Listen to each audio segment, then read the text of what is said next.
In today's day and age, I feel like it's pretty common to see people who consider themselves homebodies. And, that can even be the case for you yourself. And there are a lot of reasons that people may opt to do this. It could be because they just like the comfort of their own home, or maybe just being out in an environment with a bunch of people is kind of overstimulating and crowds just really aren't your thing. And that's totally fine. There's nothing wrong with that. Everyone has their preferences. But some people opt to stay home for a much more substantial reason, and that is agoraphobia. So agoraphobia is described as someone who has a major physiological response due to fear of being placed in an environment where it is either borderline impossible or extremely difficult to escape in order to get to either their home or to a hospital.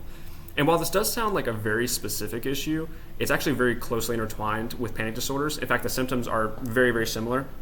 So people that are placed into these triggering environments tend to experience physical symptoms such as lack of bladder control, increased heart rate, trouble breathing, and various other symptoms to the point where they can have a full-blown panic attack in public. And obviously, no one wants to experience that, so most of the time people will just opt to stay home. Not just because of the fear of being in that environment, but more so because of the first episode they've ever experienced. They don't want to experience that again, so they would rather just stay home and away from it. And people associate that panic attack, that episode, with the environment that it was in. Now, fortunately, we live in a day and age where treatment is a wonderful thing, and we happen to have that both as a drug treatment and as a therapeutic treatment for this particular disorder. So from a drug perspective, there are two different types of drugs that are able to be prescribed.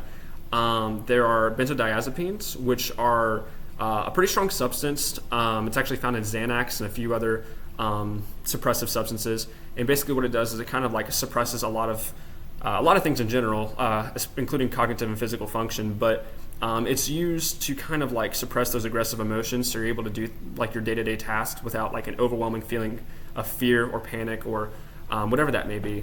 And then the more commonly recommended medications are SSRIs, which are serotonin reuptake inhibitors. And what they basically do is just kind of like inhibit that almost like fight or flight reaction, where it's like, hey, I got to get out of here. So it kind of reduces that fear factor entirely.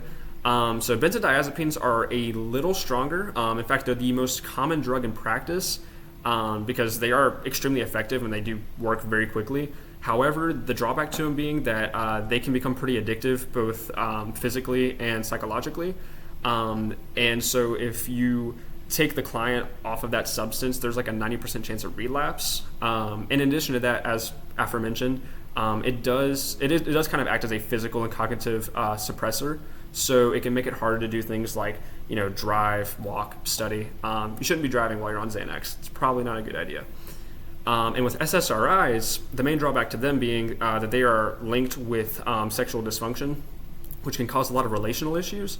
So drugs do have their benefits in that department, but it does kind of come with some pretty substantial side effects. Whereas from the therapeutic approach, what they do is they kind of introduce the client into the triggering environment, but the environment that they're introduced to is a controlled environment. So basically what they do is they gradually expose the client to whatever environments seem to be triggering that panic episode, and kind of slowly get them oriented with that environment to basically make the point that there's nothing to fear. And so by doing that, they're basically able to kind of mitigate those onslaught symptoms and allow them to kind of get more comfortable in those environments. And actually, in one of the readings I just finished, they were discussing a lady who had been in her apartment for like 30 years, hadn't left because of this type of issue. But in that same reading was also discussed a solution to reducing relapse with therapy. So basically what they did is they had like a 3-month interval of these expository therapeutic sessions where they would get them more accustomed to the environment. And then over time, they would become more accustomed. After a 6-month period, they would get booster sessions. And after that 6-month period, would go into a 12-month period of no sessions at all. And it reduced relapse drastically and just works a lot better overall than drugs. So, thank you.